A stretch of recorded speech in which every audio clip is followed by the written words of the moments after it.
এ বন্ধু অন যে বিড়ি খাইছি অন তো বাসায় গেলে আব্বা বুঝে যাবো যে আমি বিড়ি খাইছি অন কি করা যায় কত। দাঁড়া বন্ধু, আমি একটা ব্যবস্থা করতেছি। দি আকর দি, এবার বাইর যা।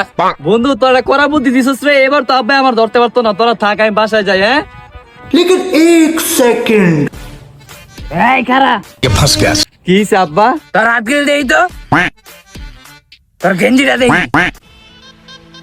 আচ্ছা যা। तो रुको जरा, सबर करो। ও হাল্লায় বাঁচাইছে, আজকে আব্বা থেকে বাচ্চা গেছি আমি। এই এদিকে আয়। আবার কি হইছে আব্বা? তোর জুতা গিরি দেয়া তো, ওইটা দেখা। রোমের ভূত বিড়ি খাও, রোমের ভূত আর জীবনে বিড়ি খাবি? আব্বা, আর জীবনে বিড়ি খাইতাম না আব্বা।